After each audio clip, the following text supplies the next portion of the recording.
الرحمن الرحيم الحمد لله رب العالمين والصلاة والسلام على سيدنا ونبينا محمد وعلى آله الطيبين الطاهرين وصحبه المنتجبين وعلى الجميع الأنبياء الله والمرسلين. Me emrin e Allahut të gjithë mëshirshmit, mëshirëplotit, falënderimet më të sinqerta janë për Allahun e madhruar. Paqja e bekimet e Allahut qofshin mbi profetin Muhammed, mbi familjen e tij të pastër, mbi shokët e tij të zgjedhur dhe mbi të gjithë të dërguarit dhe profetët e Allahut të madhruar. Të dashur vëllezër dhe motra, ju përshëndes të gjithëve me përshëndetjen e bukur islame. Assalamu alaikum wa rahmatullahi wa barakatuh. Paqja, bekimet, mirësia dhe mëshira e Allahut qofshin mbi ju. Në ajetet 17 dhe 18 të surës Zumar, Allahu i madhruar thot: Bismillahirrahmanirrahim. Fabashshir ibadi alladhina yastami'una al-qawl fayattabi'una ahsana. Ulaika alladhina hadahumullah wa ulaika hum ulul albab. Të jepu lajme të gëzueshme robëve të mi, të cilët pasi të gjojnë fjalët që u thuan atyre, ndjekin atë që është më e mira për atyre fjalëve. Këta janë ata që Allahu i ka udhëzuar në rrugën e drejtë, këta janë poseduesit e mendjes. Padyshim që thënia më e mirë, fjala më e lartë, këshilla më e përkryer dhe porosia më e vyer janë fjala, këshilla dhe porosia e Allahut, krijuesit të gjithësisë. Është detyrë të gjithë njerëzve që t'i dëgjojnë me vëmendje porositë e Allahut fuqiplot, sepse ato porosi janë shëruese, ndriçuese, qetësuese dhe udhëzuese në atë që është më e mira dhe më e dobishmja për njerëzit në këtë jetë dhe për jetën tjetër. Kjo për faktin se Allahu është ai që e di më së miri se çfarë na dëmton dhe çfarë na sjell dobi. Kur Allahu fuqiplot na porosit, këtë e bën që të jemi të lumtur në këtë jetë dhe të jemi prej të shpëtuarve në jetën tjetër. Porositë e Allahut kanë ndikim të madh tek njeriu, si në aspektin shpirtëror, ashtu edhe në jetën e tij të përditshme. Për ndikimeve të porosive të Allahut, përmendim së pari udhëzimi dhe drejtësia. Porositë e Allahut e ndihmon njeriu të dallojë të mirën nga e keqja dhe ta udhëheqë atë drejt një jete të drejtë e të moralshme. Porositë e Allahut e mbajnë njeriu larg padrejtësive dhe e shtyn atë, e nxisin që të veprojë me ndershmëri dhe devotshmëri. Së dyti, paqja dhe qetësia shpirtërore. Besimi dhe zbatimi i urdhrave dhe i porosive të Allahut fuqiplot i japi njeriu qetësi shpirtërore, pasi njeriu e di se po jeton sipas qëllimit të lartë dhe se Allahu është mëshirues dhe falës, dhe për këtë ai ndjen pra një qetësi të madhe shpirtërore. Së treti, forcimi i durimit dhe i besimit në sprova. Kur njeriu përballet me vështirësitë, porositë e Allahut e ndihmojnë të jetë i durueshëm dhe të mos e humbas asnjëherë shpresën. Njeriu e kupton se çdo gjë ndodh me urtësinë e Allahut dhe se sprovat janë një pjesë e rëndësishme e jetës. Me anë të sprovave, njihet kush është besimtari dhe jo besimtari, kush është falënderuesi, kush është jo falënderuesi. Me anë të provave, një kush është i durueshëm dhe kush nuk është i durueshëm. Së katërt, ndikimi në marrëdhëniet shoqërore, porositë e Allahut inkurajojnë për sjellje të mira me të tjerët, si ndershmëria, drejtësia, bamirësia dhe respekti.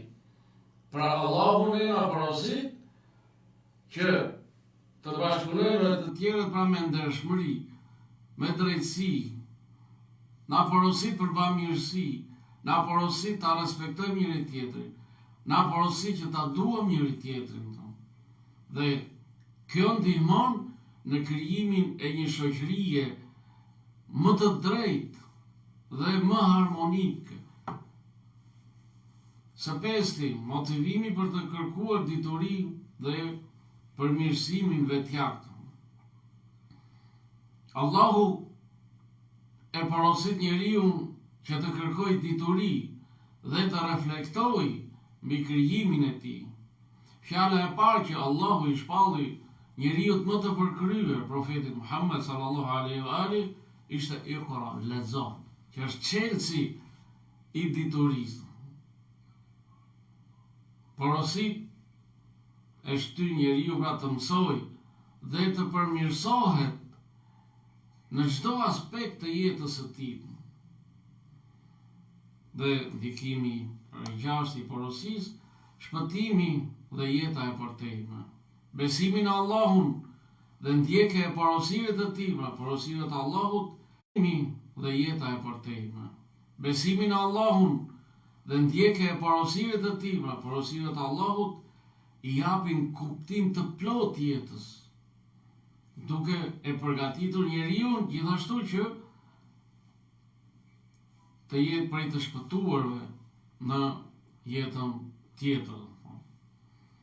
Porositë e Allahut fuqiplot, të dashur vëllezër dhe motra, gjenden në Kuranin e Shenjtë, fjala e Allahut të madhëruar që ju shpall vulës së profetëve, profetit Muhammed sallallahu alaihi wa alihi. Gjithashtu, porositë e Allahut gjenden edhe në hadithet kudsi, që janë po thënie të Allahut, por jo ajete e Kuranit. Pra janë fjalë të shenjta. Dhe një prej porosive të Allahut që gjendet në hadith al-Qudsi është edhe porosia që do të përmendim në vijim, e cila është një porosi mjaft domethënëse, që qetëson zemrat dhe shpirtrat. Nëse dikush është i zemruar, është i hidhruar, nëse e lexon këtë porosi të Allahut fuqiplot, ai kur nuk do të hidhrohet, kur nuk do të zemrohet, kur nuk do të pikëllohet. Përkundrazi, do të jetë shumë pesimist, mjaft optimist, dhe do të jetë prej atyre që i përballojnë me zemërgjerësi të gjitha vështirësitë. Allahu i madhruar në një hadith kudsi thot: o biri i Ademit, pra o ti njeriu, mos ki frikë nga ndonjë sundimtar, përderisa sundimi im është i përjetshëm dhe sundimi im nuk mbaron kurrë. Sa do më thanë? Sepse sundimi një sundimtari është i përkohshëm. Sot është në pushtet, nesër ikën pushtet. Sundimi i Allahut, ai është i përhershëm. Dhe kurrë nuk mbaron. Prandaj, nëse ne jemi vërtet besimtar, të devotshëm, të sinqert, nuk duhet i friksohemi as kujt, as një sundimtari, por t'i friksohemi vetëm Allahut, sepse ai është sundimtari i vërtet dhe absolut. dhe askush tjetër. O birri Ademit, mos u shqetëso për ngushtësinë e furnizimit, sepse thesaret e mia janë plot, dhe ato nuk mbarojnë kurrë. Edhe kjo, mjaft domethënë se kjo thënie. Dhe kjo e nxit njeriu që gjithmonë t'i drejtohet Allahut, t'i kërkojë Allahut çdo nevojë që ka. Sepse gjithçka që kemi janë për Allahut. Të gjitha mirësitë janë për Allahut. Dhe për askujt tjetër. Nëse ndjejmë pra ngushtinë në furnizim, le t'i drejtohemi krijuesit në radhë të parë. Dhe t'i kërkojmë atij që t'na zgjerojë furnizimin. Allahu thotë: "Wa rizqukum fis samai wa ma tu'adun." Rizku juaj, furnizimi juaj është në qiell dhe në atë që ju është premtuar. O birri Ademit, mos kërko dikën tjetër përveç meje, sepse unë jam për ty, thot. Nëse më kërkon, do të më gjesh. E nëse më humbet, atëherë do të jesh i humbur dhe do të ik e gjithë e mira. Pra kjo, ma mësova që duhet të besojmë vetëm në Allahun, të mbështetemi vetëm Allahut për gjithçka, dhe t'i kërkojmë Allahut ato që duam. Nëse largohemi prej Allahut, do të humbasim gjithçka. O birri Ademit, të krijova për adhurim, prandaj mos u shpërqendro me lojë, me zbavitje.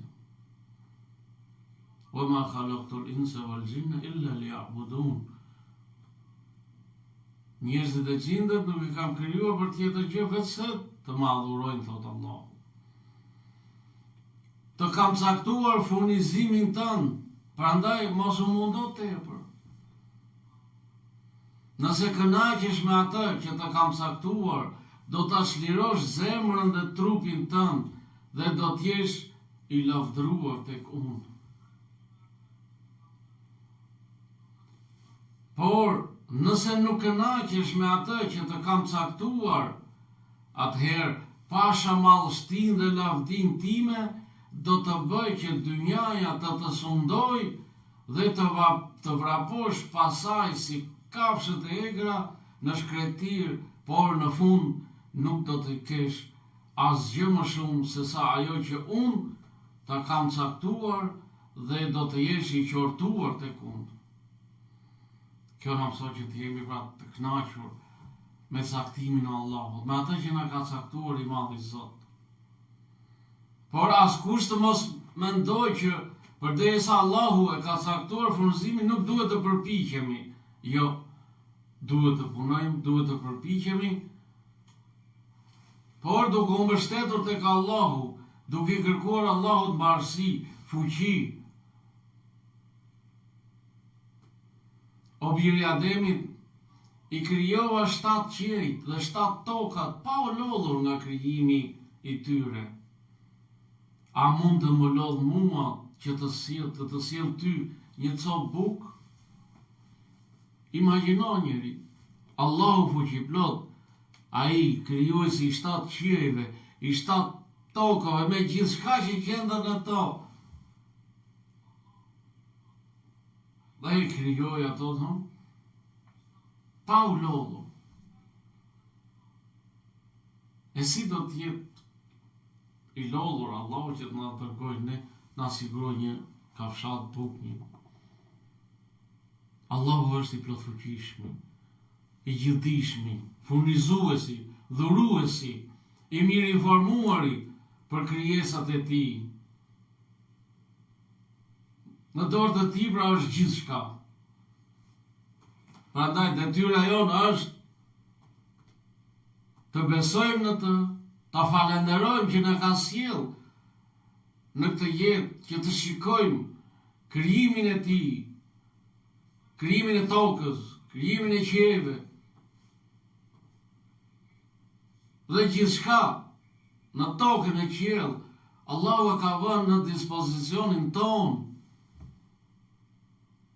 Gjithçka, me diell, me hënë, me ajër, me ujë, gjithçka janë në dispozicion, në shërbim të njeriu. Por njeriu përsëri është mosmirënjohës ndaj krijuesit të tij. Dhe kjo është një fatkeqësi. O birë Ademit, unë nuk e harroj atë që më kundërshton. Pra Allahu, edhe atë që e kundërshton e furnizon, nuk e harron. Si mund të harroj atë që më bindet mua? Unë jam Zoti mëshirëplot dhe i plot fuqishëm mbi çdo gjë. Askush mos mendoj se Allahu e ka harruar, astaghfirullah. As edhe një herë. Jemi në fushën e sprovës. Jemi në provim. Prandaj as edhe një herë nuk duhet të pezmatohemi. Nëse ne provohemi me diçka. Ai është i cili ka krijuar jetën dhe vdekjen për të na sprovuar se cili prej nesh do të jetë ai që bë punë më të mira. O birë Ademit, mos më kërko furnizimin e së nesërmes, ashtu siç nuk të kam kërkuar veprën e së nesërmes. Pra, kur ti lutemi, pa mos të mos Zot më jep nesër $1 milion, apo sepse Allahu nuk na kërkon se çfarë pune do bëjmë nesër. Të lutemi për sot.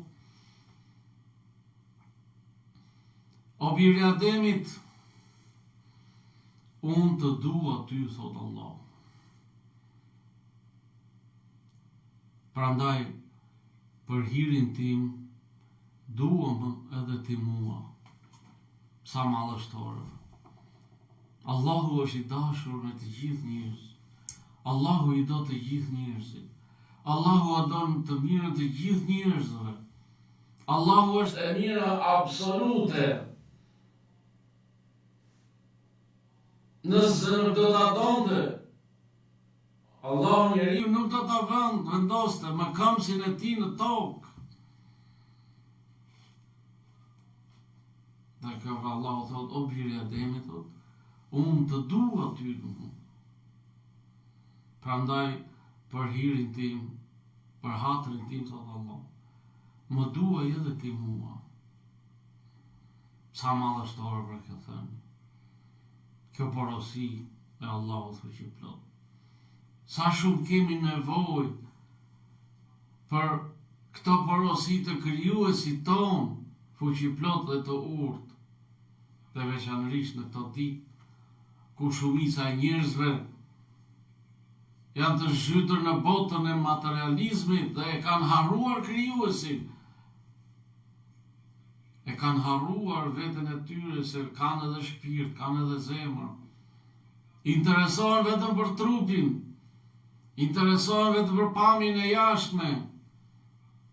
E kanë lënë pas dore pamjen e brendshme të tyre. Allahu na bëhet për atyre për të cilët në ajetin 37 të surës Nur thot: Rijalun la tulhihum tijaratun wala bay'un an dhikrillahi wa iqamis salati wa ita'iz zakat yakhafuna yawman tataqallabu fihi al-qulubu wal absar.